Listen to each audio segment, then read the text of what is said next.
উম্মু সালমা রাদিয়াল্লাহু তাআলা আনহা বলেন, উম্মু সুলাইম রাদিয়াল্লাহু তাআলা আনহা বললেন, ইয়া রাসূলুল্লাহ লা ইয়াস্তাহি মিনাল হক্কি, আল্লাহর নবী, হক কথা বলতে লজ্জা কি? লজ্জা করে তো হক কথা জানা যাবে না। আমি যদি লজ্জা করি, শরম করি, তাহলে হক কথা, আসল কথা জানতে পারবো না। হাল ইহতামালাতিল মারাত, মহিলাদের কি স্বপ্ন দোষ হয়? হাল ইগতাসালাত, স্বপ্ন দোষ হলে কি তারা গোসল করবে? কালা নাম, হ্যাঁ। এই যা রাতিল মা, যখন তারা শুক্র দেখবে কাপড়ে, তখন তারা গোসল করবে। মহিলাদের স্বপ্ন দোষ হয়, হলে গোসল করবে। ফাগাত্তাত উম্মু সালমা ওয়াজহাহা, কথাটা শুনে উম্মু সালমা রাদিয়াল্লাহু তাআলা আনহা কাপড় দিয়ে মাথা ঢেকে নিলেন, একটু নিজেকে সরিয়ে নিলেন। এটা হচ্ছে মহিলাদের বৈশিষ্ট্য, বিশেষভাবে লজ্জাশীলা মহিলাদের বৈশিষ্ট্য। কেমন কথা, এইরকম একটা কিছু বলে পিছে হটা। তো এইরকম একটু পিছে হটে মাথার কাপড় দিয়ে মুখটা ঢেকে নিয়ে উম্মু সালমা বলছেন, ইহতামালাতিল মারাত, মহিলাদের কি স্বপ্ন দোষ হয়? আল্লাহ রাসূল, এটা কেমন হলো? মহিলাদের কি আর স্বপ্ন দোষ হয়?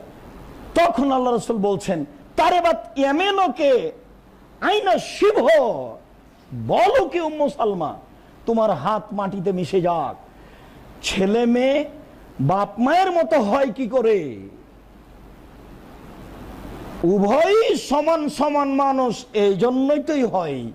শোনো, ইন্না মার রাজুলে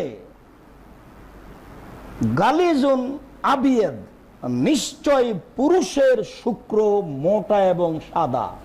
ও মা আল মারআতে রাকিকুন আসফার, মহিলাদের শুক্র চিকন এবং হলুদ।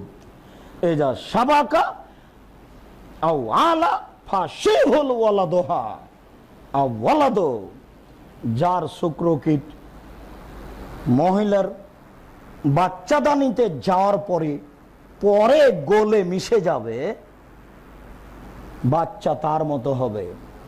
উভয়ের শুক্রকীট বাচ্চাদানিতে গিয়ে চক্রাকারে ঘুরতে থাকবে, ঘুরতে ঘুরতে ঘুরতে যারটা পরে গলে যাবে, মিশে যাবে, একাকার হতে গিয়ে পরে মিশবে, বাচ্চা তার মতো হবে। এই কথা রাসূল সাল্লাল্লাহু আলাইহি সাল্লাম বললেন, বুখারী মুসলিম। আমি বলছিলাম লজ্জা, শরীয়তে লজ্জা আছে, লজ্জা আছে, কথাই ঠিক। লজ্জা করেই তো কতগুলো কথা জিজ্ঞাসা করা যায় না। বলছেন আলী রাদিয়াল্লাহু তাআলা আনহু, আমি কি করে আল্লাহর নবীকে জিজ্ঞাসা করি, মেকদাদ তুমি একটু আল্লাহ রাসূলকে জিজ্ঞাসা করো তো, হাল ওযু মিনাল মাদিয়ে, শুক্র আসার পূর্বে যেই সাধারণ তরল পদার্থ আছে তাতে কি ওযু তাতে কি গোসল করতে হবে? তখন মেকদাদ রাদিয়াল্লাহু তাআলা আনহু আলীর জিজ্ঞাসাটা আল্লাহর নবীকে করছেন। তখন আল্লাহ রাসূল বলছেন, না, আল উযু মিনাল মাজিয়ে, এই তরল পদার্থে গোসল লাগবে না, ওযু লাগবে। এই কথাটা আলী রাদিয়াল্লাহু তাআলা আনহু আল্লাহ রাসূলকে জিজ্ঞাসা করলেন না, লজ্জার খাতিরে। তাহলে লজ্জা একটা সামাজিক ব্যাপার, শুধু শারীরিক ব্যাপার নয়। শারীরিক ব্যাপার নয়, লজ্জা একটা সামাজিক ব্যাপারও। সমাজও লজ্জা দিয়ে চলে, শুধু শরীয়ত চলে না।